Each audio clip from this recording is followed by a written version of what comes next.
What's up, people? I'm Shaggy, the opinionated hippie, and today I'm just going to go through my top 10 drive-by trucker songs.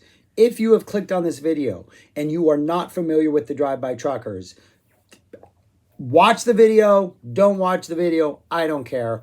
When you are done doing whatever one of those two things you do, I have made two playlists. One on Spotify that have all 10 of these songs, the other one on YouTube Music that have all 10 of these songs. Check it out. This band is incredible. The lyrics are incredible. The music is incredible. Southern rock, alt country, straightforward rock with various little, as someone pointed out in the comments in the previous video on the albums, a Clash type bass line on one of these songs that's on this list. Absolutely fantastic music.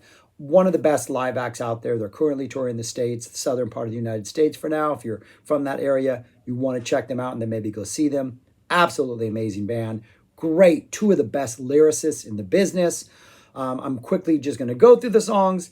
Then I will put the list on the screen for you visual learners. And then you go listen to them and expand your musical enjoyment because this is a fantastic, fantastic band. How did we get here from Zappa?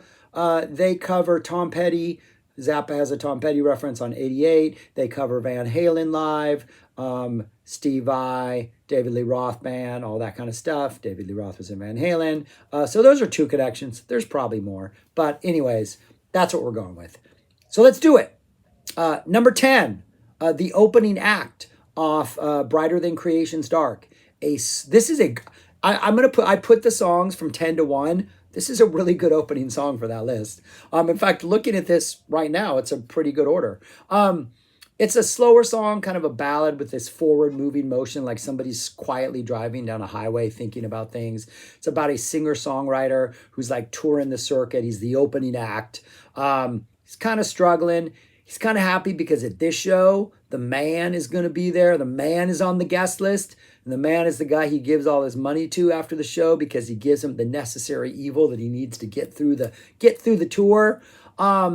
But at the end of the song, which is great, it's kind of describes this country western bar that the guy's playing there. There's some guy on a mechanical bull like Deborah Winger, an urban cowboy, and it's a really great song about this guy, this character-driven song.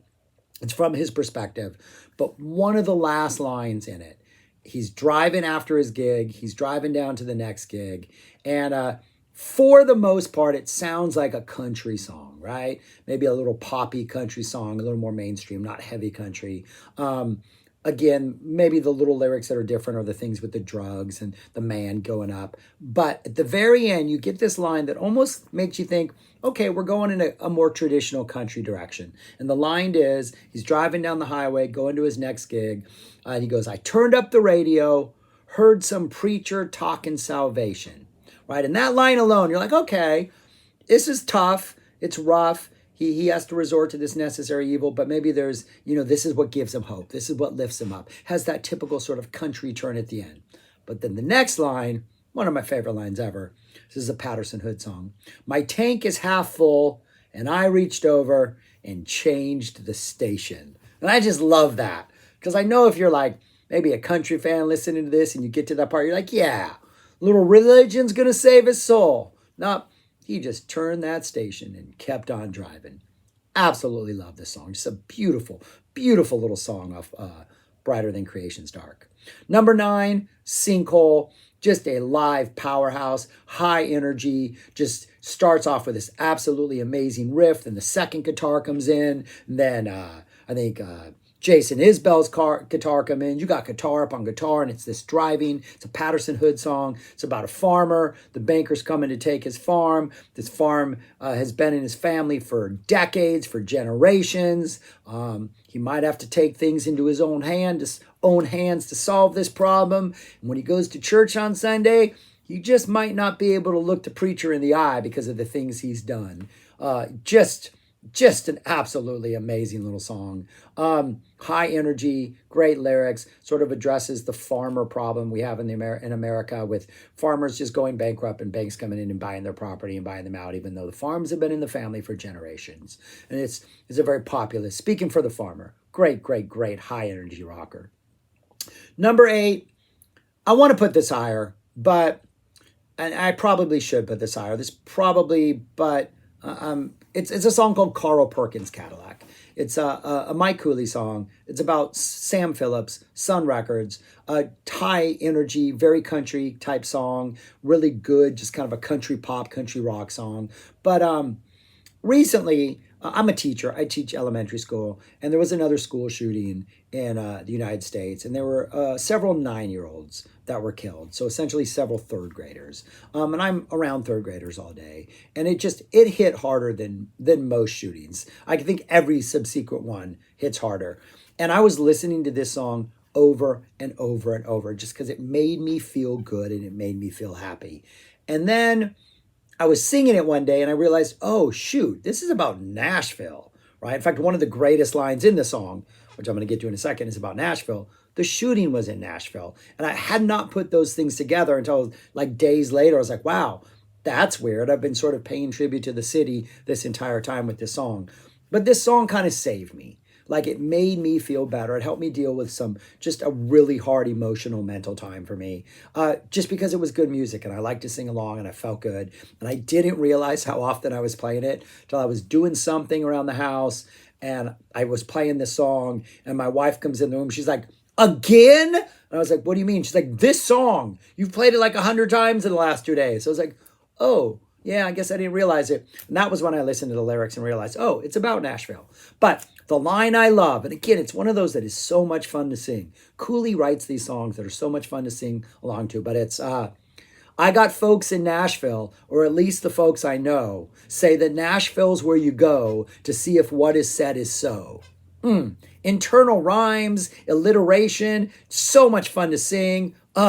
Yeah. Great line. Great song. It's about Sam Phillips, how Jerry Lee, Sam Phillips is the only one that Jerry Lee would still call sir. Talks about Elvis, kind of, doing what he did. It's about Carl Perkins Cadillac, because Sam Phillips promised whoever got him the first gold record would get a gold Cadillac. Carl Perkins won that. This is about that. Just an absolutely fun, great, upbeat song. Number 7, another Mike Cooley song, Where the Devil Don't Stay, the opener to the Dirty South. Carl Perkins Cadillac was also in the Dirty South. Just a really, really heavy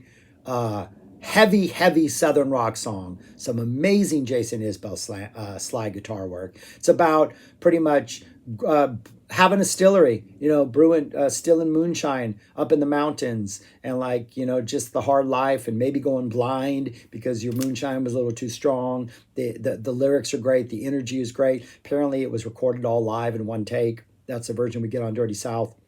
Shows you how phenomenal this band is. A friend of mine once said something, I'm going to soften it for YouTube, but he couldn't think of anything better to do for 5.5 minutes that didn't involve, say, your reproductive organs. That was how good this song was. So yeah, an absolutely fantastic opener to what I think is one of their best albums, if not their best. Number 6, Marry Me, another Cooley song. This is just, I don't even know how to describe this song. It is just fantastic. It's a really upbeat sort of pop country number. It's an upbeat country number. For some reason, got confused about something. It also has another great line. It has probably the best opening line of any songs. But it's about this kid who grows up in a small town. His daddy ran away right after he got his mom pregnant. He's in love with this girl. Yes, there's history. Yes, he might have cheated her in the past, but he hasn't said her name in years. It's a ghost town, cartoon town. Great lines, great lyrics. It's about just 2 lanes or 8 lanes, it don't matter to me. It's just about wherever you are, just make it work for you. But the opening sort of couplet is, my daddy didn't pull out and he never apologized. Rock and roll means well, but it can't help telling young boys lies. Damn, that's a good opening line. Sorry I moved the camera. But again, Cooley knows how to write those songs. Great live number, great guitar energy, just an all-around fantastic song. Number 5, that was number 6, Marry Me. Number 5 is The Living Bubba, a Patterson Hood song. This is a tribute to someone who was part of the music scene and where he grew up, I guess in Alabama, right? In the scene that he grew up in. And it's about a guy who got AIDS, and he was fighting it. He couldn't afford the medicine. And it's kind of from his viewpoint. And his whole attitude was like, I still got another show to do. And as long as I'm alive, I still have another show to do. Then it gets a little like, I don't want to say preachy, but at the end, he's like, whatever you do, wear a rubber and be careful who you sleep with.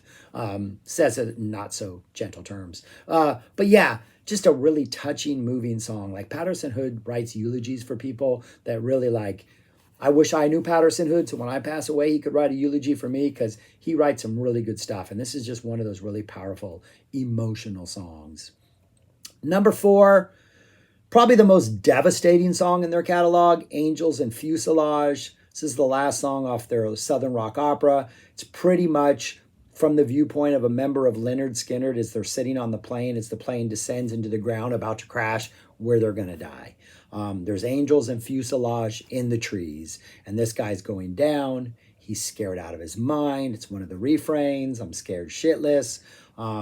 It's this slow burning song that just ends with this like almost funeral, just like thump that just fades out. It is just heartbreaking. It's based on a true story. It is captures that. I mean, he's describing it that he knows he's not going to make it as the plane goes down. And to end this absolutely epic double album filled with some of the hardest rockers the band has put out with this just absolutely emotionally powerful song is just, it gets me every time. And they close a lot of shows with this, which is just like, did you really have to do that to me, guys? It's some tough stuff.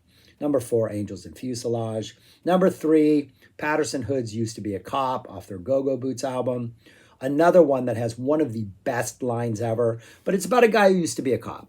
And you don't really, and as the story goes, you get more and more details of why he used to be a cop, why he was let go, how that affected his life, why he became a cop in the first place. And each added detail becomes less about him and more about how society has failed people like him. But there is a line, and almost every Patterson Hood song has this sort of musical thing where we start off in like a minor key and things are kind of depressing. And then we almost have a bridge or a single chorus that goes into like a major and it's more uplifting. And you're like, oh yeah, there's hope here. Like it's not all depressing. But the hope in this one is almost misleading because you're really feeling bad for this guy. He used to be a cop. He got let go because maybe he had anger issues. Maybe he needed to be let go because he wasn't being a good cop. And then he's kind of reminiscing about, his past. And he says, but I used to play football. And you're thinking, all right, he got injured as a football player. He couldn't prolong his career. That really is unfortunate. That sucks, right? You're thinking it might be the pros, maybe college, got hurt, couldn't get drafted. But then the next line is, but I was too small for college. So he's not even reminiscing about college. He's reminiscing about high school in a small town in the South. And he was too small to even play on the college team. And that just seems like you got to feel bad for the guy, right? His wife has left him. At one part in the story, he's looking through windows at his family because he's no longer like part of the family, doesn't have his job. His dream was to play football, but he was too small for college. The storytelling in this is just phenomenally epic. And the drive, just this awesome sort of bass driven, as a commenter said in the last video, sort of this clash bass groove that kind of propels them forward. Oh, just fantastic, fantastic song. Number 2, Jason Isbell's Danko Manuel. Another song that if it comes on in the car, my wife immediately makes me change it. If it's playing in the house and she can hear it, she asks me to change it or turn it down. It's just got this really melancholy musical, kind of almost like the opening act. It's this really slow but kind of forward moving like ballad vibe. But Jason Isbell, after Danko and Manuel, both members of the band, passed away, he wanted to write a song from the viewpoint of Levon Helm, losing these 2 members of the band, people he had known for decades, right? And he couldn't do it. He was having a hard time doing it. So he wrote it from the perspective of himself as a singer-songwriter trying to find a way in the world. People said that he sounded like Richard. And it's just like, I think that's who they sound, Richard, right? And it's just like, I don't know, it's just about struggling in the music business, about finding yourself. And the overall vibe is so melancholy and just so absolutely just, I don't know, puts you in the feels. I hate that phrase, but it puts you in the feels, man. You just can't help but feel something when you hear this song. And it's pretty, I don't know, it's just, it packs a wallop. And of course, Jason Isbell's voice does not help because he is one of the best voices in music. So, yeah, just a gut punch of a song. And it's one of those like, the more often I listen to it, the more those lines resonate and I find connections to my own life. And the older I get, it's just, powerful, powerful, powerful song.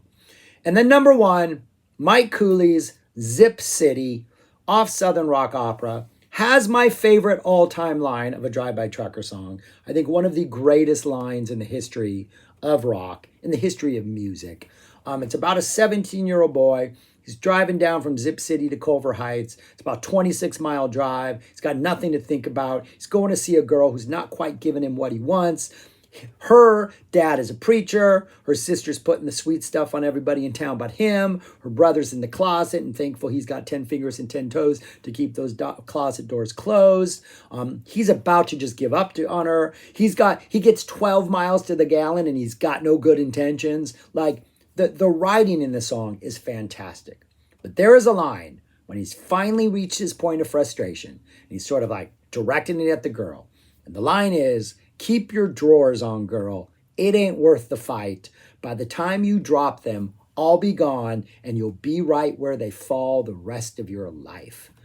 Man, talk about small town teenagers' relationship, maybe making that one mistake. And it kind of is it almost seems like this character, the girl in this, is maybe the mother of the character in Marry Me, who dropped her drawers and that daddy took off because there's no point. You can swallow your pride when the baby's on the way. It's okay to leave town when a baby's on the way, according to Marry Me. So it almost seems like this is the mom, and maybe she did drop her drawers or, somebody she knew dropped her drawers and now has a baby, but the daddy took off. That's pretty much what he's saying. Hey, you can give it to me, but I'm out of here if you get pregnant. So, and you'll be right where you are, where they fall the rest of your life. Just an absolutely fantastic song. Yeah. And the music, kind of a slow, hard rocking, burning thing. No chorus verse. Every single thing is a different set of lyrics. You get no repetition. Some great solos throughout it from Cooley. Just an absolutely phenomenal song. But yeah, there they are right there. Those are the 10 songs. Again, I'll put the link in the description. I have a playlist on Spotify. I have a playlist on YouTube Music. Check out these songs, people. Discover one of the best bands in America. Underappreciated, underknown. They need more love because they are fantastic. Thanks for watching. Let me know what you think. Let me know what your favorite songs are if you're a DBT fan. Go check them out live if you live in the southeast part of the United States because they're touring right now. Fantastic, fantastic band. All right, that's it for now. Subscribe, like, comment, and go listen to music. Go listen to the Drive-By Truckers, people. Drive-By Truckers. Peace. Talk to you later.